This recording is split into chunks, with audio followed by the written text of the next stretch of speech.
ಗುರುಜಿ, ಕಾರ್ಯಕ್ರಮದ ಕೊನೆಯ ಭಾಗ ಜ್ಞಾನಫಲ ವಿಭಾಗ, ಇದರಲ್ಲಿ ಏನ್ ಹೇಳ್ತಿದ್ದೀರಾ ಈಗ? ಎಲ್ಲ ವೀಕ್ಷಕರಿಗೆ ಒಂದು ವಿಶೇಷವಾಗಿ ಸುದ್ದಿ. ಇವತ್ತಿನ ದಿವಸ ಏನು ಹೇಳಿ, ಬಹಳ ವಿಶೇಷವಾಗಿರ್ತಕ್ಕಂಥ ದಿನ ಅಂದರೆ ಹಾಸನಾಂಬ ದರ್ಶನ ಪ್ರಾರಂಭವಾಗುತ್ತೆ. ಹಾಸನದಲ್ಲಿ ಅಮ್ಮನವರ ದರ್ಶನವನ್ನಾಗತ್ತೆ. ಇದು ಏನು ಹಾಸನಾಂಬ ಅಂದರೆ, ಮಗ್ಗೆ ಅಂತ ಒಂದು ಊರಿದೆ. ಹಾಸನ ಹತ್ರ ಒಂದು ಮಗ್ಗೆ ಅಂತ ಒಂದು ಊರಿದೆ. ಇಲ್ಲಿ ವಿಶೇಷವಾಗಿ ಪರ್ವತರಾಜ ಅಂದರೆ ಮಗಳಾಗಿರ್ತಕ್ಕಂಥ ಪಾರ್ವತಿ, ಅದಕ್ಕೆ ಪರ್ವತಾಸುರದ ಮೇಲೆ ಬೆಟ್ಟದ ಮೇಲೆ ಕೂತಿಯಾಳೆ. ಈ ಪಾರ್ವತಿ ಬೆಟ್ಟದ ಮೇಲೆ ಸಾಧಾರಣವಾಗಿ ಎಷ್ಟೋ ಜನ ಕೆಳಭಾಗದಲ್ಲಿ ಆ ಕಾಲದಿಂದ ಏನು ಅಂದರೆ ವಾಡಿಕೆ 6 ಗಂಟೆ ಮೇಲೆ ಯಾರು ಈ ಊರಿಂದ ಆ ಊರಿಗೆ ಹೋಗಬಾರ್ದು ಅಂತ ಇರತಕ್ಕಂಥ ವಿಚಾರ. ಈ ಊರಿಂದ ಆ ಊರಿಗೆ ಹೋಗಬಾರ್ದು ಅಂತ. ಸೊ ಹೋಗದೆ ಇರತಕ್ಕಂಥವ್ರು ಸಾಕಷ್ಟು ಜನ ಎಲ್ಲರೂ ಪರಿಪಾಲನೆ ಮಾಡಿದ್ರು. ಆದರೆ ಹೊಸಬರಾಗಿ ಬಂದವರ ಈ ಊರಿಂದ ಆ ಊರಿಗೆ ಹೋಗ್ತಾ ಇದ್ದ ಪಕ್ಷದಲ್ಲಿ ಏನಾಯಿತು ಅಂದರೆ, ಆ ಮಗ್ಗೆಯಿಂದ ಹೋಗ್ತಾ ಇದ್ದಾಗ ಈ ಪರ್ವತರಾಜನ ಮಕ್ಕಳಾಗಿರ್ತಕ್ಕಂಥ ಪಾರ್ವತಿ ದೇವಿ, ಪಾರ್ವತಿಪುರ ಅಂತಕ್ಕಂಥದ್ದು ಪಾರ್ವತಿ ಬೆಟ್ಟ ಅಂತ ಹೇಳ್ತಾರೆ. ಈ ಪಾರ್ವತಿ ಬೆಟ್ಟದ ಮೇಲೆ ವಿಶೇಷವಾಗಿರ್ತಕ್ಕಂಥ ಅವಕಾಶ ಏನಂದರೆ, ಅಮ್ಮನವರು ಬಹಳ ಸುಂದರವಾಗಿದ್ದಾಳೆ. ಈ ಬೆಟ್ಟದ ಮೇಲೆ ಹತ್ಕೊಳ್ಳೋಕೆ ಹೋಗೋಕ್ಕೆ ಸಾಧಾರಣ ಮೆಟ್ಲು ಗಿಟ್ಲು ಏನೂ ಇಲ್ಲ, ಜಾರ್ಕೆ ಪ್ರದೇಶವಾಗಿರುತ್ತೆ. ಆದರೂ ಸಹ ಹತ್ಕೊಂಡು ಹೋಗ್ಬೋದು. ನಾವೇ ಹತ್ತಿದ್ದೀವಿ, ನೀವು ಹತ್ಬೋದು. ಆ ಬೆಟ್ಟದ ಮೇಲೆ ಸ್ವತಃ ನಾವೇ ಪೂಜೆ ಮಾಡ್ಬೋದು ಆ ದೇವಿ ಆರಾಧನೆಯನ್ನು. ಇತ್ತೀಚೆಗೆ ಏನಾಗಿದೆ, ನಾವು ಹೋಗಿ ಬಂದ ಮೇಲಿಂದ ಅರ್ಚಕರು ಏನು ಮಾಡಿಬಿಟ್ಟಿದ್ದಾರೆ, ಪಾಪ ಧನಪ್ರಾಪ್ತಿಗೋಸ್ಕರ ಅವರು ಒಬ್ಬರು ಹೊಸದಾಗಿ ಬಂದು ಕ್ರಿಯೇಟ್ ಆಗಿಬಿಟ್ಟು ನಾನು ಪೂಜೆ ಮಾಡ್ತಾ ಇದ್ದೀನಿ ಅಂತ ಹೇಳಿ ದುಡ್ಡು ಕಾಸು ಮಾಡ್ತಾ ಇದ್ದಾರೆ. ಸಂತೋಷ, ಹಿಂದೂ ಸಂಪ್ರದಾಯ ಬೆಳೀತಾ ಇದೆ. ಆದರೆ ಆ ಬೆಟ್ಟದ ಕೆಳಭಾಗದಲ್ಲಿ ಒಂದು ಚಿಕ್ಕ ಹಳ್ಳಿ ಇತ್ತು, ಮಗ್ಗೆ. ಆ ಮಗ್ಗೆಯಿಂದ ಆ ಭಾಗಕ್ಕೆ ಹೋಗ್ತಾ ಇದ್ದಾಗ ಈ ವಿಶೇಷವಾಗಿರ್ತಕ್ಕಂಥ ಅಮೃತ ದೇವಿ ಏನು ಮಾಡ್ತಾ ಇದ್ಲು, ಯಾರು ಆ ಕಡೆಯಿಂದ ಸಾಯಂಕಾಲದಲ್ಲಿ ಹೋಗಬಾರ್ದು ಅಂತ ಹೇಳಿದ್ರು. ಯಾಕೆಂದರೆ ಒಂದು ಘಟ್ಟದಲ್ಲಿ ಒಂದು ಎತ್ತಿನ ಗಾಡಿಯಲ್ಲಿ ಎಲ್ಲ ಒಂದು ಸಂಸಾರ ಈ ಕಡೆ ಹೋಗಿದ್ದು, ಮೊಂಡಾಗಿ ಇಲ್ಲ ನಾವು ಹೋಗಲೇಬೇಕು, ತುಂಬ ಅರ್ಜೆಂಟ್ ನಮ್ಗೆ ಆ ಕಡೆ ಕೆಲಸ ಅಂತ ಹೋಗ್ತಾ ಇದ್ರು. ನಗು ಬಹಳ ಚೆನ್ನಾಗಿ ಕೇಳಿಸ್ತು. ಬೆಟ್ಟದ ಮೇಲೆ ಹ ಹ ಅಂತ ನಗು ಕೇಳಿಸ್ತಾ ಇತ್ತು. ಏನೋ ಹೆಂಗಸರದೆಲ್ಲ ನಗ್ತಾ ಕೇಳಿಸ್ತಾ ಇದೆಯಲ್ಲ ಸಾಧಾರಣವಾಗಿ ಅಂದರೆ, ಸುಮ್ಮನೆ ಇರದೆ ಇವನು ಏನು ಎತ್ತಿನ ಗಾಡಿ ಓಡಿಸ್ತಾ ಇದ್ದ, ಆ ಎತ್ತಿನ ಗಾಡಿ ಇದ್ದವನು ಕೆಳಗಡೆ ಇಳ್ದ. ಹೊರಗಡೆ ಯಜಮಾನ್ರಿದ್ದಾರೆ, ಯಜಮಾನ್ರ ಬಿಟ್ಟು ಎತ್ತಿನ ಗಾಡಿ ತೊಗೊಂಡು ಹೋಗ್ತಾ ಇದ್ದಾರೆ. ಒಳಗಡೆ ಹೋಗ್ತಾ ಇದ್ದಾಗ ಎತ್ತಿನ ಗಾಡಿ ಸಮೇತವಾಗಿ ಮೇಲ್ಗಡೆ ಹೋಗಿ ಸುಮ್ಮನೆ ಇರಬಾರ್ದಾ, ಮೇಲೆ ಹೋಗಿ ನೋಡಿದಾಗ ಆ ಬಂಗಾರದ ಸರ್ಪಣಿ ಉಯ್ಯಾಲೆಯಲ್ಲಿ ದೇವಿಗಳೆಲ್ಲ ನಟ್ಟಾಡ್ತಾರೆ. ಆ ವಿಶೇಷವಾಗಿ ಆನಂದದಲ್ಲಿ ತಲ್ಲೀನರಾಗಿದ್ದಾರೆ. ಆ ಒಂದು ಸಾನ್ನಿಧ್ಯ ಸತ್ಯ ಘಟನೆ ಇವತ್ತಿಗೂ ನಡೀತಾ ಇತ್ತು. ಅದಕ್ಕೋಸ್ಕರ ಅಂಥ ಒಂದು ಘಟನೆ ನಡೀತಾ ಇದ್ದ ಸಮಯದಲ್ಲಿ ಯಾವುದೇ ಕಾರಣಕ್ಕೂ ದೇವರ ದೃಷ್ಟಿಗಳಿಗೆ ನಾವು ಸೋಕಬಾರ್ದು ಅಂತ ಹೇಳ್ತೀವಿ ಅಂಥ ಸಮಯದಲ್ಲಿ. ಅದಕ್ಕೆ ಮುಸ್ಸಂಜೆ ಹೊತ್ತಲ್ಲಿ ಓಡಾಡಬೇಡಿ, ಒಬ್ಬೊಬ್ಬರೇ ಓಡಾಡಬೇಡಿ ಅಂತ. ಅದಕ್ಕೆ ನಮ್ಮಲ್ಲಿ ಪ್ರೇತಗಳಿಗೆ ಅಡಿಕ್ಟ್ ಆಗಿಬಿಡ್ತಾರೆ, ದೇವತೆಗಳಿಗೆ ಮಾತ್ರ ಕಣ್ಣಿಗೆ ಬಿದ್ದರೆ ಭಸ್ಮನೆ ಆಗ್ಬಿಡ್ತಾರೆ. ಅದಕ್ಕೋಸ್ಕರ ಇವನೇನು ಮಾಡಿದ, ಮೆತ್ತಗೆ ಬಂದುಬಿಟ್ಟ, ಪುಣ್ಯವಂತ ಬದುಕದ ಬಂದ. ಏನೋ ನೀನು ಮಾತ್ರ ಹೋಗಿ ಬಂದು ನಾನು ಹೋಗೋದು ಬೇಡ ಅಂತ.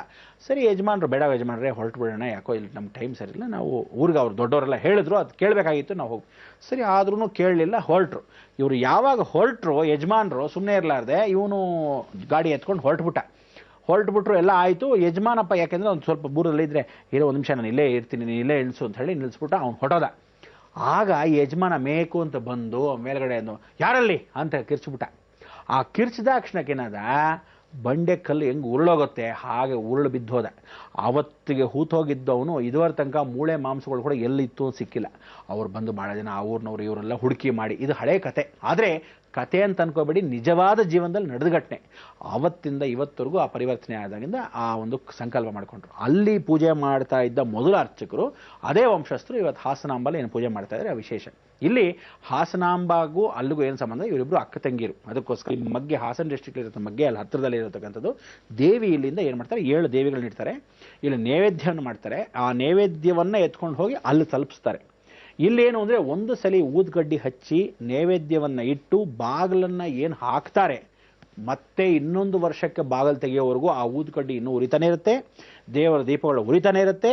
ಅದೇ ದರ್ಶನದಲ್ಲಿ ನೈವೇದ್ಯಕ್ಕೆ ಏನಿಟ್ಟಿರ್ತೀರ, ಒಂದು ಚೂರು ಹುಳ ಹುಪ್ಪಟೆಗಳು ಇಲಿ ಗಿಲಿ ಏನೂ ಬರದೆ, ಜಿರಳೆ ಪಲ್ಲೆ ಹಲ್ಲಿ ಗಿಲಿ ಏನೂ ಬರದೆ ಆ ನೈವೇದ್ಯ ಹಾಗೇ ಇರುತ್ತೆ. ಹೂ ಹಾಕಿರೋದು ಏನಿರುತ್ತೆ ಅದೇ ನಿರ್ಮಾಲ್ಯವಾಗದೆ ಅಂದರೆ ಒಣಗದೇನೆ ಹಾಗೇ ಇರುತ್ತೆ. ಇದು ಇವತ್ತಿಗೂ ಸತ್ಯ. ಅದಕ್ಕೋಸ್ಕರ ಹಾಸನಾಂಬ ವರ್ಷಕ್ಕೊಂದ್ಸಲಿ ಮಾತ್ರ ತೆಗೆಯೋದು. ಆ ಬಾಗಿಲನ್ನ ತೆಗೆದಾಗ ಆ ದರ್ಶನಕ್ಕೋಸ್ಕರನೇ ಬಹಳ ಜನ ಹೋಗಿ, ಅಮ್ಮ ಜಗನ್ಮಾತೆ ಎಷ್ಟು ಸತ್ಯ ಇದೆ ಇವತ್ತು ಈ ಕಲಿಯುಗದಲ್ಲಿ, ಆವತ್ತು ಹೋದ ವರ್ಷ ಬಾಗಿಲು ಹಾಕಿದ್ದು ಹೆಂಗಿದೆಯೋ ಇವತ್ತಿಗೂ ಹಾಗೆ ಇರುತ್ತೆ. ಇದು ನಿಜವಾದ ಸತ್ಯ. ಅದಕ್ಕೆ ಹಾಸನಾಂಬ ದರ್ಶನ ಇದೇ ದಿವಸವೇ ಆಗ್ತಾ ಇರ್ತಕ್ಕಂಥ ವಿಚಾರ. ಎಲ್ಲರೂ ದರ್ಶನ ಮಾಡ್ಬೋದು. ಇವತ್ತೇ ಆ ಬಾಗಿಲು ತೆಗೆಯೋದು 3 ದಿವಸಗಳ ಕಾಲ ಇರುತ್ತೆ. ದಯವಿಟ್ಟು ಆ 3 ದಿವಸ 4 ದಿವಸದೊಳಗೆ ಈ ವಾರದೊಳಗೆ ಹೋಗಿ, ಯಾಕಂದರೆ ಮತ್ತೆ ಬಾಗಿಲು ಹಾಕೋ ಸಮಯ ಅದಾದಮೇಲೆ ತಿರುಗಿ ನೈವೇದ್ಯ ಇಟ್ಟು ಬಾಗಿಲು ಹಾಕ್ಬಿಟ್ರೆ ಮತ್ತೆ ಮುಂದಿನ ವರ್ಷನೇ. ಈ ಒಂದು ಅವಕಾಶ ನಿಮಗೆ ಸಿಗುವಂಥ ಒಂದು ಜ್ಞಾನವನ್ನು ಅಭಿವೃದ್ಧಿಪಡಿಸ್ಕೊಳ್ಳಿ. ದೊಡ್ಡವರ ಮಾತನ್ನು ಯಾವತ್ತೂ ತಾತ್ಸಾರದಿಂದ ಕಡಿಮೆ. ಖಂಡಿತ ಎಲ್ಲ ಚಿಕ್ಕ ಮಕ್ಕಳಾಗಲಿ, ಎಲ್ಲ ದೊಡ್ಡವರಾಗಲಿ, ಎಲ್ಲ ದೊಡ್ಡವರು ಏನು ಹೇಳ್ತಾರೆ ನೀವು ಅದನ್ನು ಪರೀಕ್ಷೆ ಮಾಡೋಕ್ಕೆ ಹೋಗಬೇಡಿ. ಅದಕ್ಕೆ ನದಿ ಮೂಲ, ಗುರು ಮೂಲ, ಋಷಿ ಮೂಲಗಳನ್ನು ಕಂಡುಹಿಡಿಬೇಡಿ. ಕಂಡಿಡಿಯಕ್ಕೆ ಹೋದ್ರಿ ಭಸ್ಮವಾಗಿ ಹೋಗ್ತೀರಾ. ಅದಕ್ಕೋಸ್ಕರ ಅಂತ ಒಂದು ಪರಿವರ್ತನೆ ಮಾಡೋಕ್ಕೋಸ್ಕರ ಯಾವತ್ತೂ ದೊಡ್ಡವರಿಗೆ ಜ್ಞಾನವನ್ನ ಅಭಿವೃದ್ಧಿನ ಪಡಿಸ್ತಕ್ಕಂಥ ಅವ್ರು ಏನೇ ಮಾತು ಹೇಳಲಿ ಅದಕ್ಕೆ ಯಾವ ಕಾಲಕ್ಕೂ ತಲೆ ಬಾಗಿ ನೀವು ನಮಸ್ಕರಿಸಿ ನಿಮ್ಮ ಕಾರ್ಯವನ್ನು ನೀವು ಮಾಡ್ಕೊಂಡು ಹೋಗಿ. ಅಲ್ಲೇ ನಿಮ್ಗೇನಾಗುತ್ತೆ, ಮುಕ್ಕಾಲು ದೋಷಗಳು ಪರಿಹಾರ ಆಗುತ್ತೆ. ಆ ದೊಡ್ಡವ್ರ ಮಾತು ಕೇಳಬೇಕು, ಯಾವತ್ತೂ ಹಿರಿಯರ ಮಾತು ಕೇಳಬೇಕು ಅನ್ನೋದು ಇದಕ್ಕೆ. ಆ ಕಾಲದಿಂದ ಏನು ಹೇಳ್ತಾ ಇದ್ರು ಶಾಸ್ತ್ರ ಸಂಪ್ರದಾಯದಲ್ಲಿ, ಪ್ರತಿಯೊಬ್ಬರ ಮನೆಯಲ್ಲೂ ಒಂದು ವಯಸ್ಸಾದವ್ರು ಇದ್ರೆ ನಮ್ಗೆ ಯಾರೋ ತಿಳಿ ಹೇಳ್ತಾರೆ, ನಮ್ಮ ಮೊಮ್ಮಕ್ಕಳಿದ್ರೆ ಅಜ್ಜಿಂದ್ರು ನೋಡ್ಕೊಂತಾರೆ. ಇವತ್ತಿನ ದಿವಸ ಕ್ರೀಚಿಗೆ ನೀವು ಮಕ್ಕಳನ್ನ ಹಾಕ್ತೀರಾ, ನಾಳೆ ಬಂದು ಅದೇ ಮಕ್ಕಳು ದೊಡ್ಡವರಾದ್ಮೇಲೆ ನಿಮ್ಮನ್ನೇನು ಬಂದು ವೃದ್ಧಾಶ್ರಮಕ್ಕೆ ಹಾಕ್ತಾರೆ ಅಷ್ಟೇ. ಇನ್ನೇನು ವ್ಯತ್ಯಾಸ ಇಲ್ಲ. ಚಿಕ್ಕ ವಯಸ್ಸಲ್ಲಿ ಅವ್ರಿಗೆ ಹಾಕಿರ್ತೀರಾ, ದೊಡ್ಡ ವಯಸ್ಸಾದ್ಮೇಲೆ ಅಭಿವೃದ್ಧಿಯಾಗಿ ಅವ್ರು ಬಂದು ನಿಮ್ಮನ್ನು ಹಾಕ್ತಾರೆ.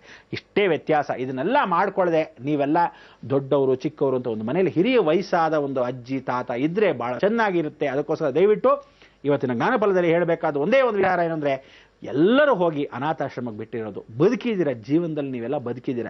ಎಲ್ಲೋ ನರಳುತ್ತಾ ಯಾರ ಮನೆಯಲ್ಲೋ ಊಟ ತಿನ್ಕೊಂಡು ನಿಮ್ಮನ್ನು ಸಾಕಿ ಬೆಳೆಸಿರೋದು, ಕಷ್ಟ ಸುಖನ ಸಾಕಿ ಬೆಳೆಸಿರ್ತಾರೆ.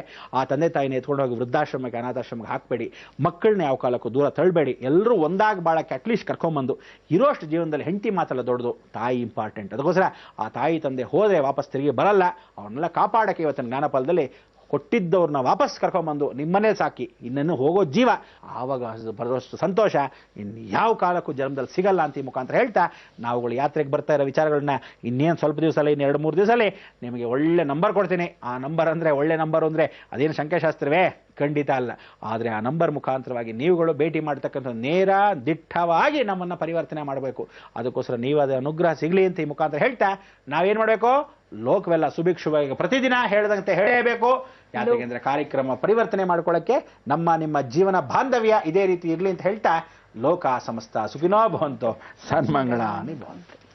ಗುರುಜಿ, ನಿಜವಾಗ್ಲೂ ಇಂತಹ ಒಂದು ಘೋರ ಕಲಿಯುಗದಲ್ಲಿ ಕೂಡ ಹಾಸನಾಂಬೆ ಇದ್ದು ಸತ್ಯವನ್ನ ಸಾರ್ತಾ ಇದ್ದಾಳೆ ಅಂತ ಹೇಳಿದ್ರೆ ಅತಿಶಯೋಕ್ತಿ ಅಲ್ವಾ ಗುರುಜಿ?